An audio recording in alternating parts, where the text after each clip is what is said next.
नमस्कार। आज है 21 जनवरी। तो चलिए देखते हैं अभी तक के इम्पॉर्टेंट करंट अफेयर्स। सबसे पहले वीडियो में होता है होमवर्क और फिर 10 करंट अफेयर्स, जो कि मोस्ट इम्पॉर्टेंट न्यूज़ होता है पूरे दिन का। Garuda Shakti exercise held between India and which country? Garuda Shakti exercise जो है वो इंडिया और इंडोनेशिया के बीच में हो रहा है। देखिए, एक्सरसाइज बहुत इंपॉर्टेंट है और हर एक एग्ज़ाम में ये क्वेश्चन तो आता ही है। ये वीडियो सभी एग्ज़ाम के लिए हेल्पफुल होगा, क्योंकि इस वीडियो में न्यूज़ कवर किया जाता है, जो भी इम्पॉर्टेंट न्यूज़ है। FAME scheme is related to, FAME scheme किससे रिलेटेड है? तो ये रिलेटेड है इलेक्ट्रिक व्हीकल से। तो ध्यान रखें। Kathak dancer Birju Maharaj belongs to which state? तो जी हाँ, बिरजू महाराज जो हैं वो उत्तर प्रदेश से हैं। ये लखनऊ घराना से हैं और ये बहुत ही रिनाउंड कथक डांसर है, जिनकी अभी हाल में मृत्यु हो गई दिल्ली में। आगे बढ़ते हैं। न्यूज़ ऑफ द डे में देखेंगे रशिया और यूक्रेन के बीच में फिर से टेंशन बढ़ गई है और इसी को सॉल्व करने के लिए US secretary of state Antony Blinken पहुंच गए हैं रशिया। देखिए, रशिया और यूक्रेन में काफ़ी दिनों से टकराव चल रहा है और जैसा कि हम सभी जानते हैं 2014 में क्रीमिया को रशिया ने ले लिया था यूक्रेन से। यूक्रेन और रशिया में काफ़ी तनाव क्यों चल रहा है, ये जानते हैं। देखिए, रशिया जो है वो काफ़ी कोल्डर रीजन में है और रशिया में ऐसे कोई भी सी पोर्ट नहीं है जो कि वार्म वाटर कैरी करता है। तो ऐसे में रशिया ने क्रीमिया को ऑक्युपाई किया था ताकि उसे वार्म वाटर वेज मिल जाए, क्योंकि क्या होता है कि ठंड में उनके जितने भी सी पोर्ट है, वो जो भी सी एरिया है वो बिल्कुल ठंडा हो जाता है और बर्फ़ जम जाती है।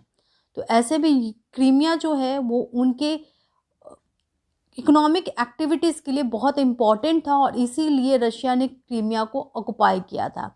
अभी हाल में बहुत ज़्यादा टेंशन चल रहा है यूक्रेन और रशिया के बीच में, क्योंकि यूक्रेन का जो नियर बाय रीजन है, रशिया से जो रीजन कनेक्ट होता है, लुहांस्क और डोनेट्स्क, वहाँ पे बहुत ज़्यादा इन्फ्लुएंस देखा गया है रशियन सेपरेटिस्ट का, जो कि हंगामा कर रहे हैं यूक्रेन में। और इन्हीं प्रॉब्लम को सॉल्व करने के लिए रशिया से मिलने के पहुंचे हैं US secretary of state Antony Blinken, और यूएसए ने साफ रशिया को मना किया है यूक्रेन पे हमला करने के लिए। आगे बढ़ते हैं।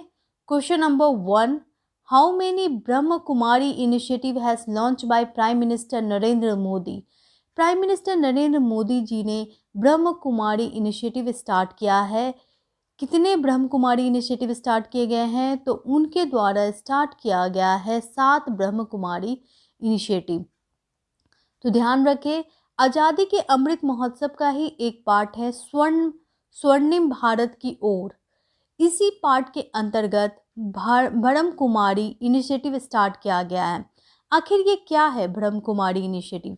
देखिए, ये इनिशिएटिव के अंतर्गत जो हमारे यूथ है उनके व्यू को रिन्यू की जाएगी और जो सोच है उनको बदलने की कोशिश की जाएगी। तो एक पीसफुल ट्रांसमिशन की बात की जा रही है और इसी के संदर्भ में 130 कंट्रीज़ में ये इनिशिएटिव स्टार्ट किया जा रहा है और वहाँ के यूथ को समझाया जाएगा और जो हमारे पीसफुल प्रिंसिपल्स हैं, जिसको अहिंसा प्रिंसिपल कहे जाते हैं, उन पे बात की जाएगी। बिल्कुल जैसे कि आप सभी जानते हैं, सम्राट अशोक जो थे उनके टाइम में धम्मा पॉलिसी स्टार्ट की गई थी, जिसके अंतर्गत हम दूसरे कंट्रीज़ में जाके धम्म यानी कि कर्तव्य और पीसफुल बातें करते थे, गौतम बुद्ध के बातों को फैलाते थे। कुछ इसी संदर्भ में ये स्टार्ट किया गया है। तो ध्यान रखें, क्या नाम है इस पूरे इनिशिएटिव का? ब्रह्म कुमारी इनिशिएटिव। क्वेश्चन नंबर 2 पे आते हैं। India has started in cooperation of which country assisted social housing unit project? तो देखिए, सोशल हाउसिंग यूनिट प्रोजेक्ट जो है वो इंडिया स्टार्ट कर रही है मॉरिशस के साथ। इंडिया और मॉरिशस की अभी बातचीत हुई है और Indian prime minister and Mauritius prime minister, जो कि प्रविंद कुमार जोगनाथ हैं, दोनों मिलकर डिस्कशन किए हैं और काफ़ी इम्पोर्टेंट एग्रीमेंट साइन हुआ है, जिसके अंतर्गत $119 मिलियन लाइन ऑफ क्रेडिट दिया जा रहा है मॉरिशस को, ताकि वहाँ पे मेट्रो स्टार्ट किया जाए। साथ में सिविल सर्विस कॉलेज स्टार्ट की जा रही है और सोलर पावर फार्म प्रोजेक्ट भी स्टार्ट किया जा रहा है। Solar panel farm project start किया जा रहा है मॉरिशस में, सिविल सर्विस कॉलेज स्टार्ट किया जा रहा है मॉरिशस में। तो कुछ इंपॉर्टेंट डील इंडिया और मॉरिशस के बीच में। क्वेश्चन नंबर 3 पे आ जाते हैं। FIFA football award has declared who is the best player in the world. FIFA football award declare हो गया है और आपको बताना है कौन है बेस्ट प्लेयर। तो बेस्ट प्लेयर सेलेक्ट हुए हैं रॉबर्ट लेवेंडोस्की। रॉबर्ट लेवेंडोस्की जो कि एक पॉलिश फुटबॉल प्लेयर है, पोलैंड के फुटबॉल प्लेयर हैं और इनको चूज़ किया गया है best football player in the world. साथ में ये भी जानते हैं best football player in the world women category में आई है स्पेनिश फुटबॉल प्लेयर एलेक्सा पुटेलास। तो आज की वीडियो में कुछ इंपॉर्टेंट स्पोर्ट न्यूज़ कवर किए जा रहे हैं, तो बिल्कुल वीडियो को पूरा देखें। Best football player in the world women में है स्पेनिश फुटबॉल प्लेयर एलेक्सिया पुटेलास। तो ध्यान रखें इनका नाम एलेक्सा पुटेलास। आगे बढ़ते हैं। फीफा फुटबॉल अवार्ड में बेस्ट गोलकीपर अवार्ड दिया गया है एडोर्ड मेंडी को और बेस्ट स्पेशल मैन अवार्ड दिया गया है रोनाल्डो को। जी हाँ, क्रिस्टियानो रोनाल्डो बने हैं best special man awardee. Question number 4 पे आ जाते हैं। वीडियो में कोई डाउट हो, आवाज़ में कोई प्रॉब्लम हो, कहीं भी कोई शिकायत हो, ज़रूर कंप्लेंट बॉक्स में बताएं। Blast in INS Ranvir led to the death of 3 soldier. INS Ranvir belong to which category of warship.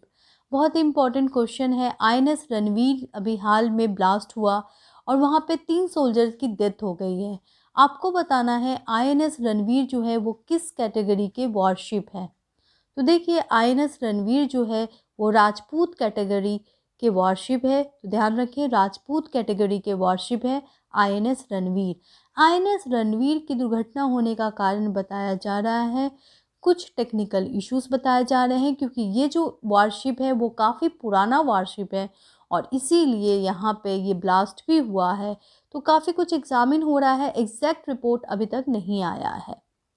तो explosion on board in INS Ranveer, और INS रणवीर कहाँ पे कमीशन था, तो ये मुंबई डॉकयार्ड में कमीशन था। तो ध्यान रखें। Number 5, HAL has sign an agreement to export advance light helicopter to which country. Video को पूरा देखें और वीडियो को लाइक, शेयर और सब्सक्राइब जरूर कर ले ताकि आपको डेली करंट अफेयर मिलता रहे। HAL has sign an agreement to export advance light helicopter to which country. तो एडवांस लाइट हेलीकॉप्टर भेज रही है इंडिया के HAL कंपनी अगेन मॉरिशस को। तो ध्यान रखें, मॉरिशस के साथ ये भी इम्पॉर्टेंट डील हुआ है। Hindustan aeronautical limited agreement sign किया है, जिसके अंतर्गत इंडिया एडवांस लाइट हेलीकॉप्टर जो बिल्कुल ऐसा दिखता है MK3 को भेज रहा है मॉरिशस। क्वेश्चन नंबर 6 पे आ जाते हैं। India has sign an agreement with which country to jointly carry out research and development on green energy. तो भारत ने किस कंट्री के साथ एग्रीमेंट साइन किया है ताकि ग्रीन एनर्जी में रिसर्च एंड डेवलपमेंट किया जा सके। तो इंडिया ने साइन किया है एग्रीमेंट डेनमार्क के साथ। ये भी एग्रीमेंट काफ़ी इंपॉर्टेंट एग्रीमेंट है। इंडिया और डेनमार्क की एग्रीमेंट साइन हुई है ग्रीन एनर्जी के कंसर्न में। Global energy green energy project start किया जा रहा है और एक बहुत ही इम्पॉर्टेंट एक्शन प्लान बनाया गया है। इस एक्शन प्लान का नाम है ग्लोबल ग्रीन एक्शन प्लान, जो कि 2020 से 2025 यानी 5 साल के लिए बनाया गया है। ये एक बिलेटरल एग्रीमेंट होगा। बिलेटरल यानी 2 कंट्री का एग्रीमेंट, जो कि green transition, water waste management और ग्रीन फ्यूल के लिए किया जा रहा है। आगे बढ़ते हैं क्वेश्चन नंबर 7 की तरफ। देखिए वीडियो अगर फास्ट लगे तो पॉज करके देख ले। Which Indian tennis player has declared retire after 2022 tennis session. 2022 के टेनिस सेशन के बाद कौन से इंडियन टेनिस प्लेयर ने ये डिक्लेयर किया है कि वो रिटायरमेंट लेने वाला है।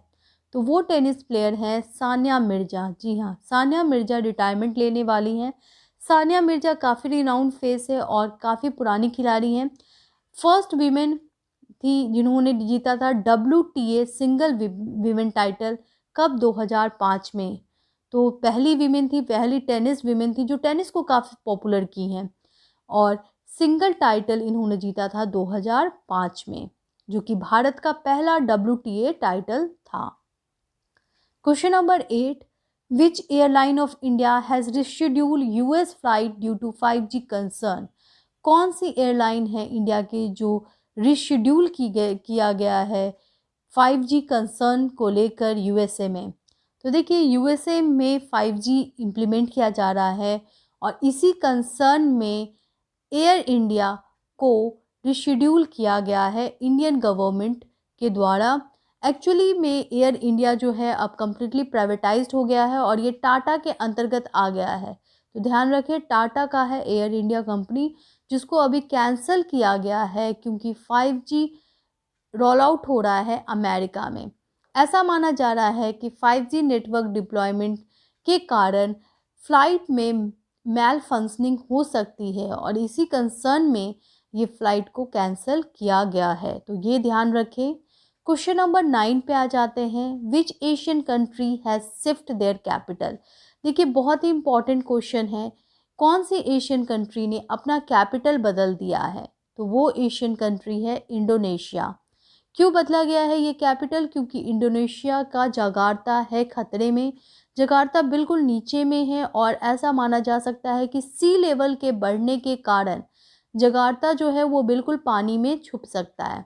तो ऐसे में एक नया कैपिटल बनाया गया है। इस कैपिटल का नाम बहुत इम्पॉर्टेंट है, नुसांत्रा। क्या नाम है इस कैपिटल का? नुसांत्रा कैपिटल का नाम है, बहुत ही इम्पॉर्टेंट कैपिटल है और ये अब बन जाएगा इंडोनेशिया का कैपिटल। ये एक्चुअली में ईस्ट कालिमंतान में है, ठीक है। तो यहाँ पे है नुसांत्रा, ध्यान रखें, और ये बन रहा है नया कैपिटल इंडोनेशिया का। इंडोनेशिया का अगर इतिहास देखा जाए तो वहाँ पे इंडिया का इन्फ्लुएंस काफ़ी है। महाभारत से लेकर सभी ग्रंथों में इस प्लेस के बारे में चर्चा है। तो ध्यान रखें, इंडोनेशिया में भी अभी भी महाभारत की पढ़ाई करवाई जाती है जैसे इंडिया में होती है, और वहाँ पे न्यू कैपिटल बनाया गया है नुसांत्रा, जिसको माना जाता है कि वो हिंदू डायनेस्टी से कहीं ना कहीं बिलोंग करता है। आगे बढ़ते हैं क्वेश्चन नंबर 10 की तरफ। हु हैज़ अवार्डेड साहित्य academy award in Hindi language? साहित्य अकेडमी अवार्ड हिंदी लैंग्वेज में किसे दिया गया है? तो ये दिया गया है दया प्रकाश सिन्हा को। इनके बुक सम्राट अशोक के लिए दिया गया है ये अवार्ड। तो ध्यान रखें, साहित्य हिंदी अकेडमी अवार्ड बहुत इंपॉर्टेंट अवार्ड है। साहित्य अकेडमी अवार्ड इंग्लिश में भी दिया जाता है और ये दिया गया है नवनीत गोखले को। नवनीत गोखले को दिया गया है ये यार, तो ध्यान रखें। जीके क्विज देख लेते हैं। Question number 1, what is the total number of unemployed according to ILO report? ILO report ने बताया है पूरे वर्ल्ड में कितने अनएम्प्लॉयड पीपल है। Who has design the dress of Mrs India? Mrs India का ड्रेस काफ़ी न्यूज़ में था, तो इसे डिज़ाइन किसने किया है? World risk report has release by which institution? World risk report कौन सा इंस्टीट्यूशन रिलीज़ करता है? इन तीनों का आंसर आप कमेंट बॉक्स में दे सकते हैं, और वीडियो अच्छा लगे तो प्लीज़ लाइक कर दें, शेयर कर दें और चैनल को भी सब्सक्राइब कर लें ताकि आपको डेली करंट अफेयर के नोटिफिकेशन मिलते रहें। Thank you.